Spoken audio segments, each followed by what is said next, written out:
காலி மாறி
வணக்கம். சபை பத்திரா நிரந்தரமான சபை, நிரந்தரமான சபை, லட்சுமி ராஜ்கிரம சபை, சபை தேவர் கொப்பான சபை. ஆமாம், அறிவாளிகள் சூழ்ந்த சபை, அறிவாளிகள் சூழ்ந்த சபை, அறிவாளிகள் சூழ்ந்த சபை, சூழ்ந்த சபை. ஆமாம்,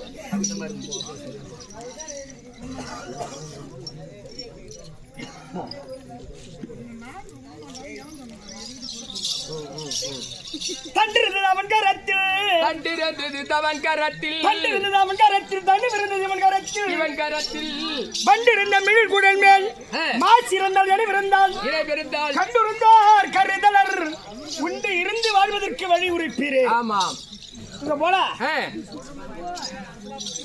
ஒரு பெரியவங்க சபையில ஒரு சின்னாள் வேஞ்சி அந்த கேள்வி கேட்டான். ஆஹா, யாரு?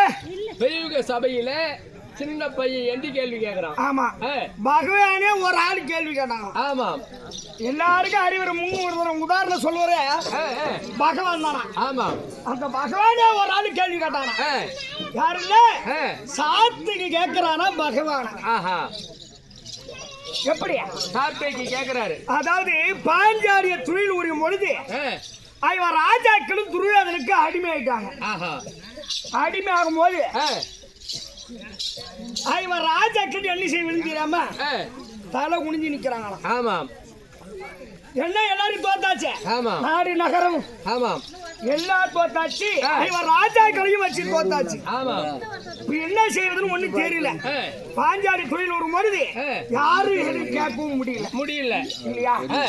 அப்பதான் கேக்குறானா சாத்துக்கு, ஐயா தண்டு இருந்தது அவன் கரத்தில், கண்டு நன்னா கதாயம், அந்த கதாயம்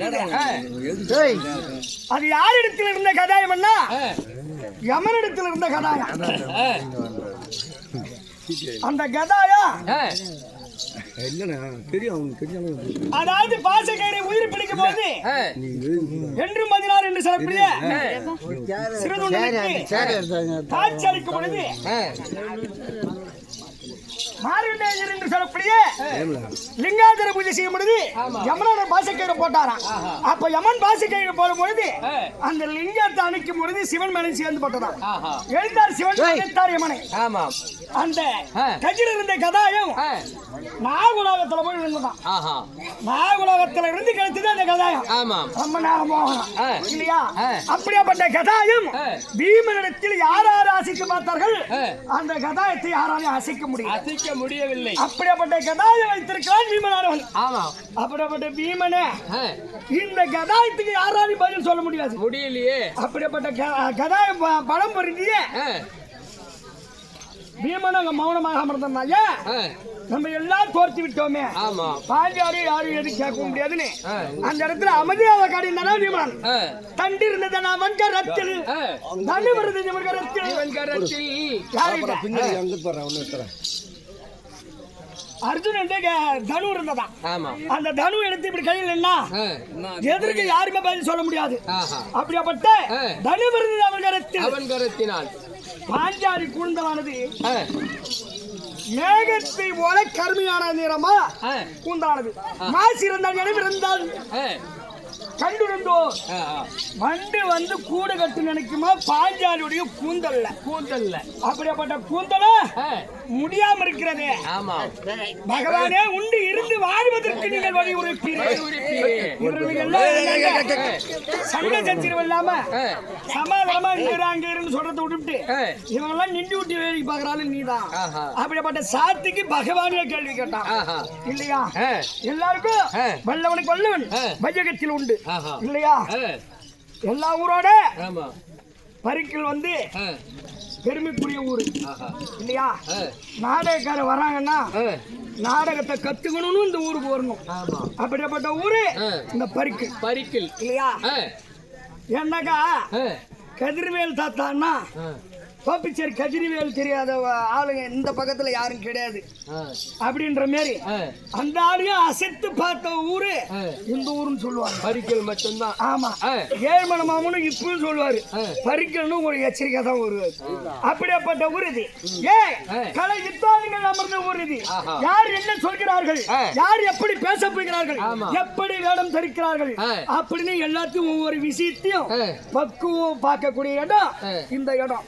அது மட்டும் இல்ல, நாடகத்துல எப்படியா இருந்தாலும் குறை இருக்கும். குறை இல்லை என்பதற்கு எங்களால் சொல்ல முடியாது. நாடகத்துல வார்த்தையில ஏதாவது ஒரு பிழை வரலாம், நாடகத்தில் பாட்டில் ஒரு பிழை வரலாம், வேஷத்தில் ஒரு குறை வரலாம் இல்லையா? எல்லாத்திலும் குறை இருக்கும். பிழை இல்லை என்று சொல்வதற்கு எங்களால் முடியாது. பிழை இருந்த போதிலும் சரி நம்பி விட்டு பிள்ளையாச்சு நாடக பிள்ளை, நாம வந்த அந்த ஊரை நாம தான் ஆதரிச்சாகணும். எதா இருந்தாலும் தனியா கூப்பிட்டு கூட பிள்ளை அடிச்சிடலாம், 4 பேர் முன்னாடி அடிக்க கூடாது என்று உங்கள் விட்ட பிள்ளை போல் இந்த நாடக பிள்ளைகளை உங்கள் விட்ட பிள்ளையாக ஏற்றி எந்த குறைகள் இருந்தாலும் எங்களை பார்த்து வைநடத்தவர்கள் சபையாருக்கு வணக்கம். அனைத்து அன்பர்களுக்கும் அதோ நாட்டாமை கருணீர் தலைவர், உபத்தலைவர், செயலாளர், வார்டு நம்பர், கவுன்சிலர், வருகால வாலிபர்கள், எதிர்கால இனசங்கங்கள், தங்க தாய் குணங்கள், அனைத்து அன்பு நல்ல உணவுகளுக்கும் அது கள்ளக்குறிச்சி மாவட்டம் திருக்கோவிலூர் தாலுக்கா சாங்கியத்தில் ஏந்தோடிய ஸ்ரீ அருள்மிகு ஆதிபராசக்தி நாடக சபா சபாவின் உரிமையாளர் என்று சொல்லக்கூடிய சாங்கியத்தை சேர்ந்த கிருஷ்ணமூர்த்தி அவர்கள், அவர்கள் துணையாக இருக்கக்கூடிய தலைமை ஆசிரியர் என்று சொல்லக்கூடிய தாயூரை சேர்ந்த சேகர் பெரியப்பா அவர்கள், அது இருவர் குழுவின் சார்பாகவும் இந்த நாடக பிள்ளைகள் குழுவின் சார்பாகவும் இந்த சிறுவன் சிறந்தாய்த்து கரங்கூப்பி சிறந்தாய்த்து வணக்கம். இருந்தாலும் இன்று இரவு எதற்காக கூத்து? ஓஹோ, அது காலம் சென்ற மணி ஐயா அவர்கள் காலம் சென்றதினால் எப்படி காலம் அவரு நாடகத்தை பத்தி நல்லா இந்த நாடகக்காரர் வந்துட்டாங்கன்னாக்கா முதல்ல அவர் தான் வந்து நிற்பாரு. ஆமாம், காலம் சென்ற மணி ஐயா இறந்ததை முன்னிட்டு அதே போல இந்த நாடகன்றது வந்து எல்லாருக்கும் அமையாது. ஏன்னா புண்ணியத்தை சேர்த்தவர்கள் மட்டும்தான் இந்த நாடகக்காரர்களுக்கு சில பேருக்கு கூத்து அமையாது. அந்த அம்சம் யார் யாருக்கு உண்டோ அவர்களுக்கு மட்டும்தான் அந்த கூத்து அமையும். அப்படிப்பட்ட நல்ல எண்ணம் கொண்ட இந்த மண்ணிலே பிறந்து மண்ணிலே இருந்து இந்த மண்ணுக்கு இறையான காலம் என்ற உயிர் திருவாளர் மறந்த மாமேதி மணி அவர்கள் இல்லையா, அவர் சொர்க்கம் சேர வேண்டும் என்று அதோ இந்த குடும்பத்தார்களும் நாடக நண்பர்களும் நாடக கலைஞர்களும் அதோ உறவினர்களும் அனைவரும் ஒற்றுமையாக சேர்ந்து இன்று மோட்சாதிப விளக்கு என்று சொல்லக்கூடிய கண்மொழி விரதம் காண்பதேன் என்று அப்படி என்று சொல்லக்கூடிய அந்த வார்த்தைக்கு இணைய அவர் ஜாலுவக ஜாமிப ஜாரூப ஜாய்ச்சம் என்று சொல்லக்கூடிய அவர் 4 பதவி அடிவன் என்பதற்காக அனைத்து நல்லவர்களுக்கும் அது அவர் சொர்க்கம் சேர வேண்டும் என்று எல்லோரும் இறைவனை நினைத்து சொர்க்க பதவி அடைய வேண்டும் என்று எல்லோரும் குடும்பத்தை சார்பாகும் நாடக கலைஞர்கள் சார்பாகும் நன்றி கடந்த வணக்கம். இருந்தாலும் மிக சுருக்கமாக இல்லையா காலங்கள் கடந்து கொண்டே இருக்கிறது. இன்று இரவு மணி ஐயா அவர்கள் சொர்க்கம் சேர்ப்பதற்காக நாடகம் இல்லையா, இருந்தாலும் நாடகம் அது மட்டும் போதாது. நாடக கலைஞர்கள் அனைவர்களுமே முதல்ல என்ன செய்ய வேண்டும், வந்தன வழிபாடு செய்ய வேண்டும். மாதா பிதா குருவை என்று சொல்லக்கூடிய அதோ இவர்களுக்கு வந்தவர்கள் செய்துவிட்டு பிறகு நாடகம் மக்களே